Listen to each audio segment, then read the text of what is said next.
Listen to soundtracks from your favorite anime TV shows and movies at Reanime.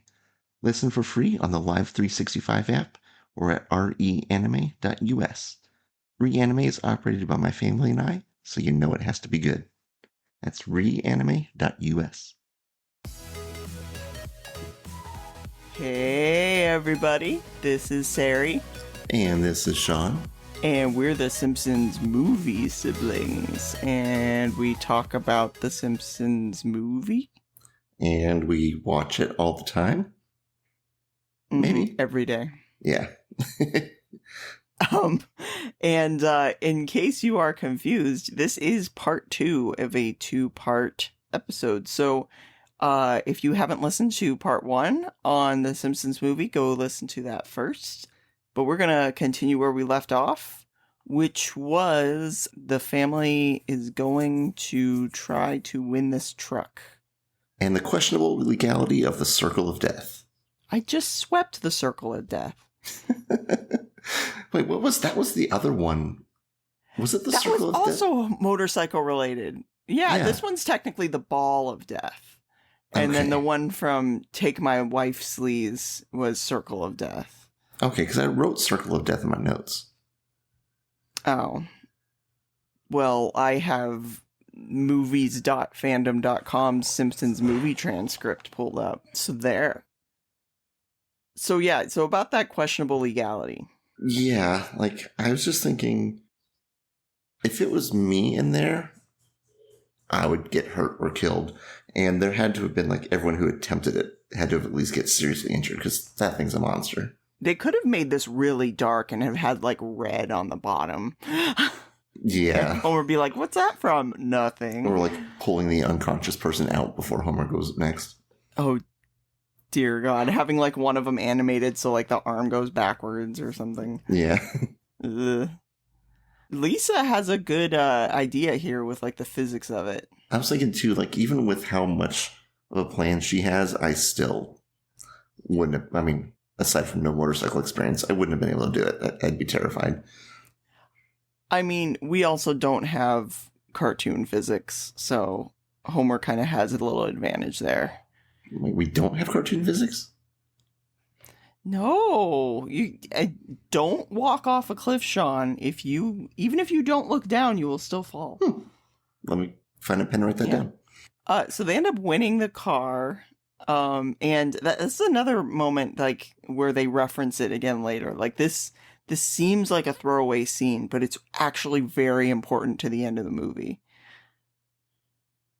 Yeah, and it's like, when you watch it a second time, even then, well, this wasn't my second time watching it, it's like third or fourth, but even then, you still kind of forget. Like, that's how it concludes at the end. Mm-hmm. Yep. It's very, very sneaky that way. But in a good way. Very, very sneaky. Very sneaky. We get sort of glimpses into what life is like for the rest of the Springfieldians. Just living under the dome.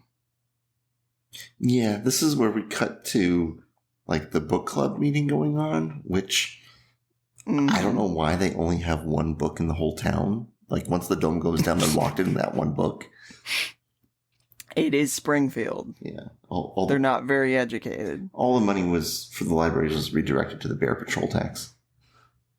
Yes, or the monorail. Monorail. Mono. And then this whole scene where they see this other family. So they go into the convenience store and there's a wanted poster and Bart kind of like draws over it so that it doesn't look like them anymore. And this family that looks just like the wanted poster reminds me a lot of Guy Incognito, where like a guy that looks a lot like Homer comes in and says, "I am Guy Incognito. Who is Homer?" And it actually isn't Homer. I know. I love that. Yeah, I can't remember what episode that was. I was wondering, like, was it a coincidence that Bart happened to draw that picture of them, or did he see those people and then draw over it? Like, if he did, that was genius on his part. Yeah, I didn't think about that. Or was it just like a really huge coincidence? Knowing the writers is a coincidence. Probably. So they finally make it to Alaska, and the guy's like, okay, welcome to Alaska. Here's $1,000. Which I know there's some truth to that, but it's not like that direct. Yeah, and I know that like lots of families, I think kids get that too, like for when they get older, it goes to their family or something. But I think it's like when you file your taxes or something. But yeah, it definitely comes at the cost of the land. Yeah, I was curious, like all of the ins and outs of how that worked, because that was I remember when this first came out. This was the first time I'd ever heard of that. Because I was a teenager, I never knew about that specifically, and I always just wondered about the ins and outs of it. It's kind of interesting. Yeah, and we've got 2 avalanches in a row because we just did Mountain of Madness, and now we have the avalanches in Alaska. Are those the only 2? I don't know. Are there more? Well, I mean, there's also the one with the murder horn. Oh yeah. Does that one have an avalanche? I think it does. Does it? Simpsons love avalanches. I mean, that's not a common subject matter. That's what happens when you mix cartoons and snow. Yeah, it happens. It allows for hijinks. And low jinks. Exactly. I don't know what that means. I don't know either. But oh my god, this scene with the birds and like the forest creatures. Yes, the is one so weird. The one that I decided not to take any notes on. You're like, I was gonna purposely not mention that. Thanks. It must be weird to watch like an actual Disney movie on Disney Plus where they have that trope and then immediately see this afterwards. Like you're watching Snow White or Sleeping Beauty. And like, oh, look how cute it is. You know, they're carrying the dresses for them. And then this happens. And well, like the deer like scrapes its antler to get like Marge's dress off, which is like looks painful. And then like the clothes are ruined. And then there's the looks on their faces, too, towards the end of the scene. Just like, oh, my God. Oh, my gosh. Yep. We don't want to know about that part. What'd you think about Russ Cargill giving the, 5 folders to the president? And it's like he wants to read them, but instead he's just like, no, you got to pick one real fast. And he's like making him choose between the numbers, and he's picking wrong numbers. And he, after 8 tries, picks the right 1 through 5. And he's like, excellent choice, sir. Mm-hmm. Yep, he's not even pretending anymore that he has any power at all. Like, he's basically just telling the president what to do. Yeah. Oh my god, this coming up right here, this might be my favorite scene in the whole movie, which is the Tom Hanks commercial. Yes. And I would like to think that I would hope that Tom Hanks loved that role, to be part of Simpsons history and be just to be in as himself and being so sarcastic and almost political speaking, but I hope he enjoyed that role because it was pretty good. Yeah. Yeah, and it wasn't even political speaking to any specific party. It was just kind of the government sucks sometimes. Yeah, that's what I meant. Not one side or the other, but just more. I got to do a straight line read for this. Hello, I'm Tom Hanks. The U.S. government has lost its credibility, so it's borrowing some of mine. Oh my god! And then so perfect. And then just a few years ago, when they used Tom Hanks, I know I said that before, but it's perfect. It's just too perfect. And the little kid, tousle my hair, Mr. Hanks. Oh my gosh. Now, it's a minor detail, but I'm just trying to figure out if there's a reason why they wrote this in. When the family comes together and they're like, oh my god, did you see that? And Bart was in the other room watching TV. I don't... There just always was an oddly specific detail, but why? Why couldn't Bart have just been in that room with them watching it?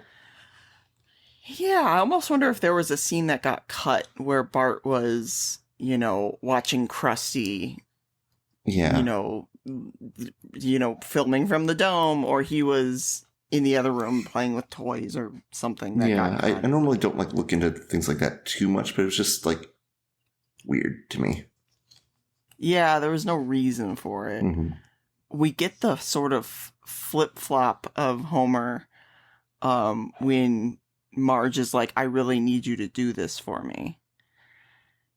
And Homer is just completely oblivious. Like, this is peak asshole Homer right here. Now, I do have to ask though, if you get that once in a lifetime request, can one once in a lifetime request negate the other once in a lifetime request? Is that fair? Ooh. What if your once in a lifetime request is to never have any once in a lifetime requests? Because then that will negate your request. Are we creating a paradox? We might have. Or maybe just a single dox instead of a pair of them. I'll have to remember that one. Yeah. It makes people mad at you, which is the best kind of joke. Oh yeah, and then you try to explain it. Oh yeah, and then it's even worse. Sidetrack, but like when we're texting and I tell a bad joke and I'm like, let me explain it. Hold on.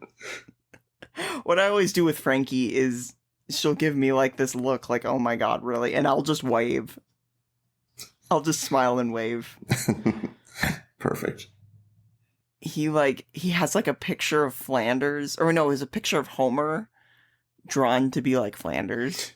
Handly doodly, handly doodly. Which is like, it almost makes it sound like he's cheating on him with him. Like, then throwing it in his face. Like, oh, I left you for Flanders.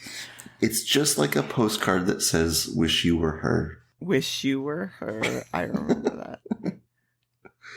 Yeah, Homer is very convinced that he's going to stay in Alaska and that he thinks the family's going to like stay with him too, that he's going to sort of play hard to get and leave and go to a bar, and that they're just going to come crawling back. Yeah. And when he goes back, and I love how he goes back too, because he just sort of like hangs onto a truck and like slides. I know. It's perfect. And that's when he finds the tape.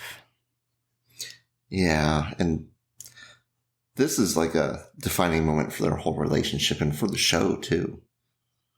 Because there's, how many times have they had these like pseudo breakups? Because like there was the time when he like had to live in the treehouse, and I know there's recent episodes, and then there was the argument in Some Enchanted Evening. And finally, this is like the big one. And I'm trying to remember, when this came out, was there a new season announced, or were people wondering if this was going to be the end? No, there was a season airing, I think, because I remember one of the intros to the show had like the spider pig and everything. Oh, okay. To be like, it was like the closest episode that aired to the movie.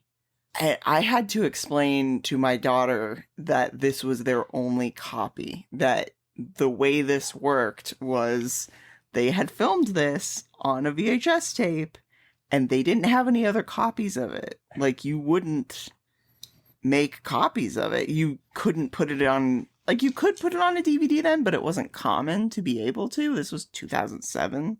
You didn't have like really good quality camera phones or anything like that. Yeah. So that was the only copy of their wedding. And I had to like explain that to her because she didn't understand like what the big deal was. And they did a really good job of like, as it transitioned to the wedding playing, like there's a little static in between. You can see Homer's reflection and he's just like, oh yeah, staring like wide-eyed into the TV. It is a great, just dramatic moment. You don't usually think of The Simpsons for dramatic moments, but they've got some great ones. And this is one that's just perfectly sort of choreographed. And I heard that Julie Kavner did like a ton of takes of that speech. Oh, wow. And her voice sounds so, like, she just sounds so done when she does that speech. And I'm wondering if that was one of the reasons they like almost wanted to wear her out or something, but she just sounds legitimately done. Yeah. Yeah. Either way, it was really good. Yeah. Oh, yeah. And of course, the use of Why Do Birds Suddenly Appear? I know. Yeah. No singer ding dong to save you this time. No singer ding dong. Which, gosh, was the way we was in season 1 or 2? Because that was the first time they played that song in relation to them. I'm not sure. But that's going back a long ways for a reference, too. Yeah. And that's when we get the text saying to be continued. Yeah, which originally we thought, oh, we'd do that as a middle point, but, you know, that's like 2/3 of the movie. It's pretty far in. Yeah, to be continued immediately. We get Bart on the train looking through people's luggage and making a Mickey Mouse joke. Yes, I'm the mascot of an evil corporation. Yeah. Which is so weird because I literally watched that on Disney Plus. You know, they probably had hours of meetings to discuss whether to keep that in or not. Mm-hmm. Because... Yep. And they did. It's like the Streisand effect if you take it out, but it is what it is if you leave it in. I love the Streisand effect. It's so fascinating. Humans' brains work so weird. I know. If you tell someone not to look, they're gonna freaking look. Around this time, too, we also have Homer, like, starting his journey through the snow. And we have, I just love, like, the fox getting kicked. Oh my god. Was it by the bear? Yeah. And I laugh so hard every time that happens, because it's that silly slapstick. It's along the lines of, like, Anchorman and the "you drop kicked Baxter." Like it's violent, but it's silly enough that you can't take it seriously. So it's funny. Yep. Oh, we've got this like questionable medicine woman lady, which I do not know any accuracies or inaccuracies of Inuit tribal traditions, so I'm not even going to touch on that. We're just going to skim right over that. But we do have some really awesome animation in this scene. Like the, it almost reminds me of like Inception when they sort of reference that art piece with the stairs that go on forever. Yep. And we also have the beautiful rendition of the Spider Pig song. Yes. And that was, that got on the charts. That made it to the charts. Really? That version of Spider Pig. Yeah. Wow. Hans Zimmer, man. He knows his stuff. Yeah. Man. Which, speaking of which, he also did Inception. So, I mean, I don't know. They both had stair scenes and they both had Hans Zimmer. So that's like 2 small connections. Strong connections, though. This is why you listen to this podcast. For quality interpretations of your favorite Simpsons episodes. Very high quality.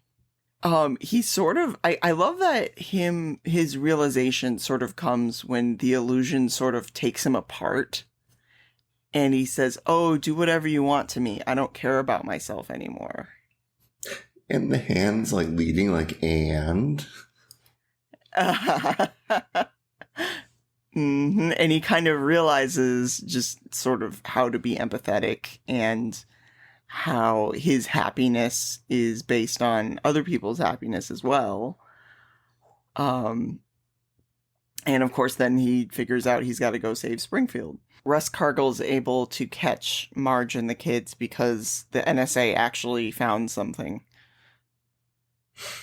I think, too, like, looking at that scene again, all the desks in that NSA building have a big red button. I think it would have been more dramatic if the guy slammed that button. Yeah. Maybe they had to trim like a couple seconds off or something. Yeah. I don't know. Yeah, that's weird. I didn't notice the buttons, but that would make more sense. Like like Among Us emergency meeting. I mean, nobody knew what that was back then. Yeah, so Russ Cargill ends up catching them in Seattle. And now we're cutting between Homer and Marge and the kids. And Homer being very not nice to some sled dogs. Just constant whipping. Yeah, and then he gives the great line, "Why does everything I whip leave me?" Which, I was wondering, I meant to look it up and I didn't. Do they actually whip those sled dogs, or, like, that seems like a demotivational I don't thing. know. I kind of don't want to know. I would get very sad. Yeah, it just seems like something to break the trust. Yeah, I feel like that would, because they're. Well, now I'm not sure. I was gonna say dogs are more intelligent than horses, but are they? I don't know. Sometimes I wonder with Amos. Oh my God, Amos! Oh boy, Santos L. Helper. Yep. Von Wigglebottom. But that does get Homer very quickly close to Springfield. And he tries to like intercept the truck, and he makes sort of fake signs for the EPA. And there's something strange about that SOP sign. We can't take forever to be SOP and yeld sign. Oh my God. Which, also, it doesn't matter which state Springfield is in. He had to walk through a significant amount of Canada to even get to the U.S. border. That's true. That's very true. Those had to have been really fast dogs. He was wearing like the hotel uniform. And he was talking about like, he used that to trick the guard. And he's like, oh, I've got to get on his checklist is like to return the uniform back to Marriott Suites. Yep. So the family gets put back in the dome, which I don't know why gas scenes always freak me out, because they like gas them when they're in the car. And I don't know, the fact that it's like kids. Yeah.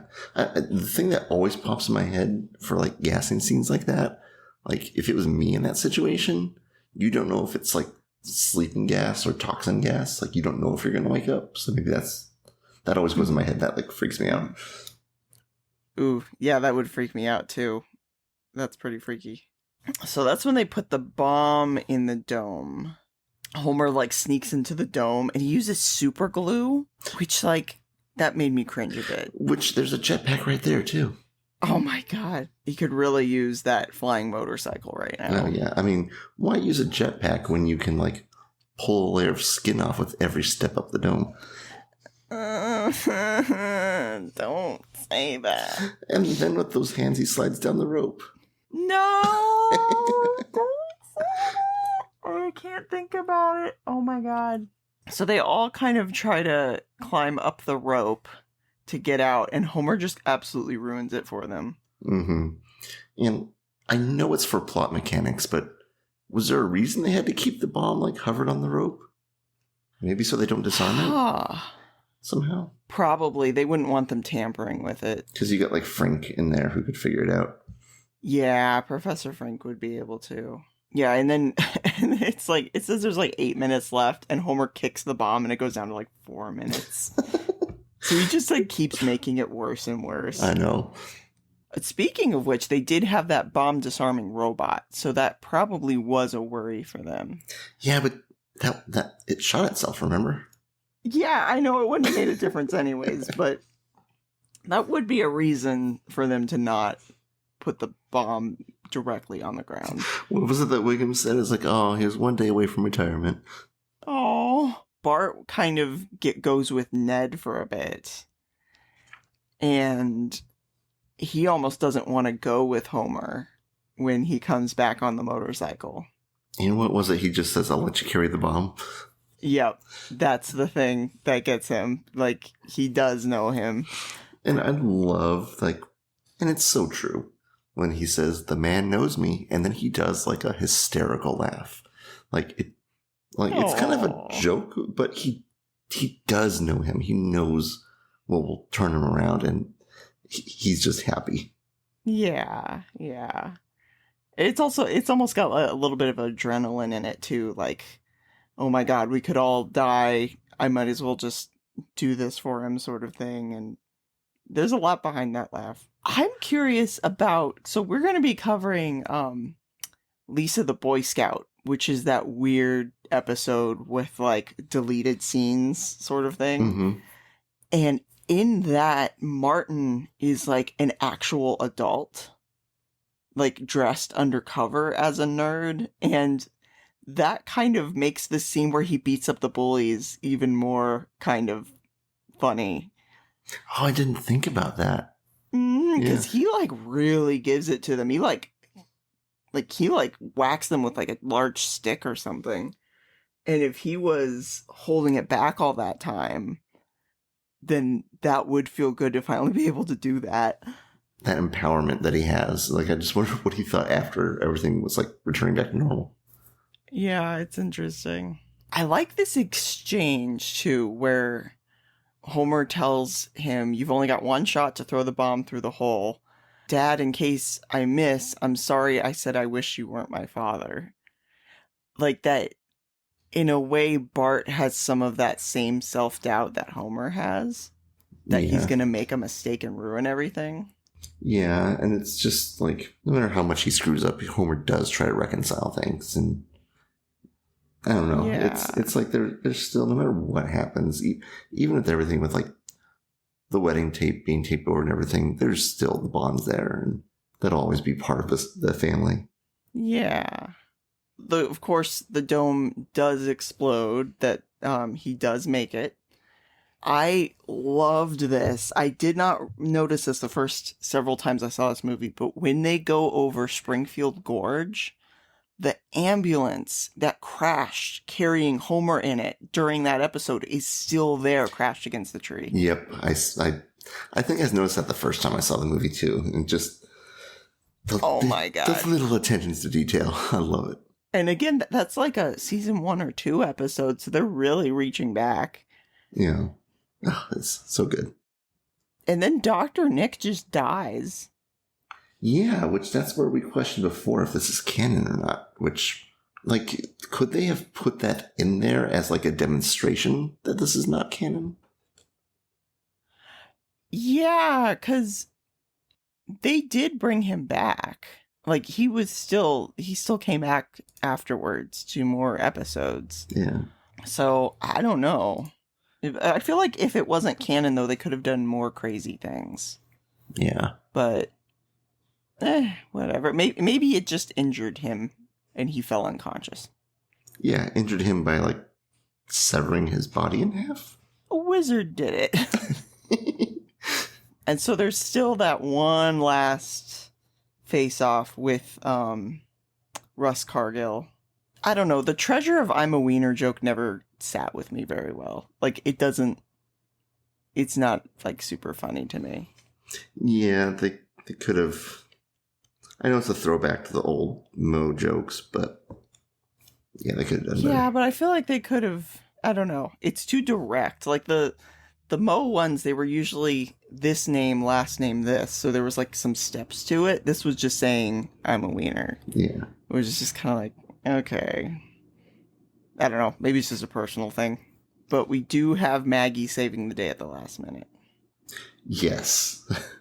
She's got some issues with, like, because I was just watching the other day where they're baby-proofing the house, and she's, like, shooting Homer with the nail gun. Like, she's got some issues going on, but thank you, Maggie. Yeah, yeah. And then we have the whole interaction with Milhouse trying to say that Colin's dead. Like, no matter what, he couldn't have gotten away with that for more than, like, 24 hours. Yeah, he wasn't thinking too hard about that. And then there's no real conclusion. Like, they kind of walk out into the sunset, but then Colin never shows up again. Yeah.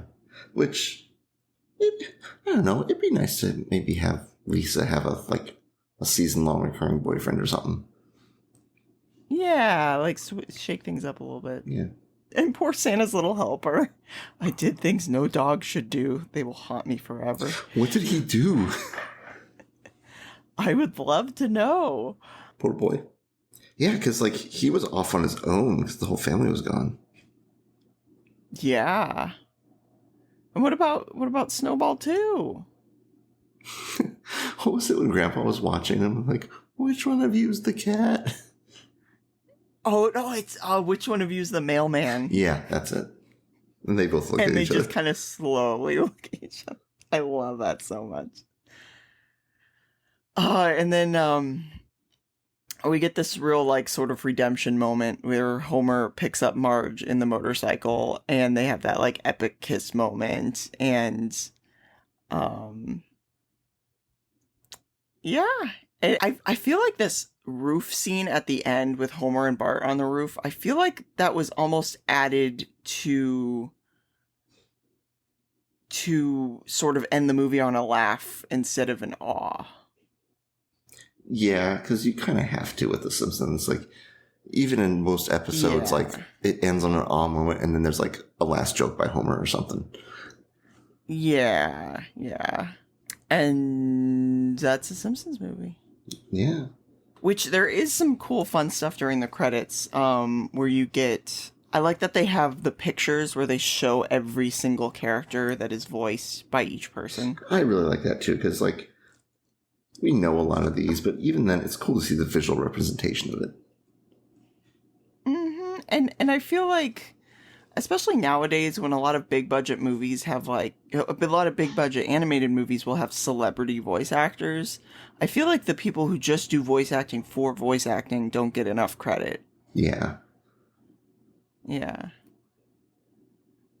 Also, at near the end, it actually says filmed on location in Springfield, and then like there's like a blank part after it. I wonder if we'll ever figure that out.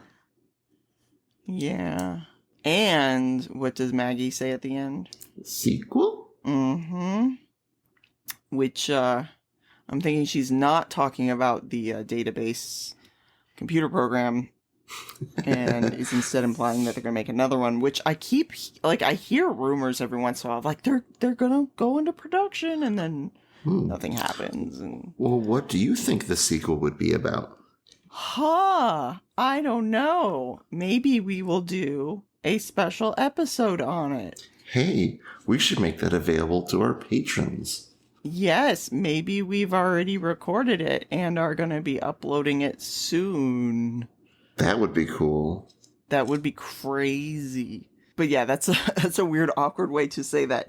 We are getting a bonus episode together where we talk about possibilities for a Simpsons sequel, and that will be patrons only. So right now, big thank you to Timothy Burleson. We love you, Timmy. He is our main patron. Thank you, Timmy. Thank you, Timmy. If you want to find out more about our Patreon, we are at patreon.com/SimpsonsSibs. That's all one word. This was fun, but I'm kind of ready to cover a regular episode again. Yeah, it's, like I said, it's fun switching up the format, but I miss our regular format because I feel like with reviewing the movie, if we go to the same level of depth that we do in the episodes, we'd have like 3 hours of recording. Oh, it'd be so long. And so we have to skip over some things, and I don't know. It's fun, but I'm ready to get to a regular episode again.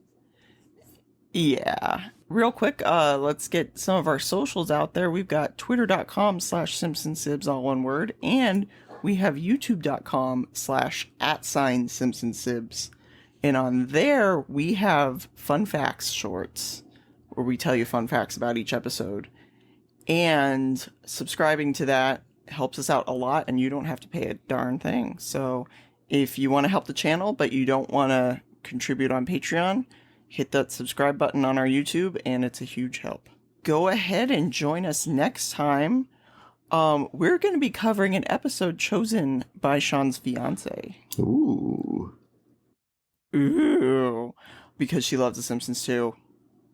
And that is one of my favorites as well. Season 6, episode 13, and Maggie Makes 3. It's a good episode.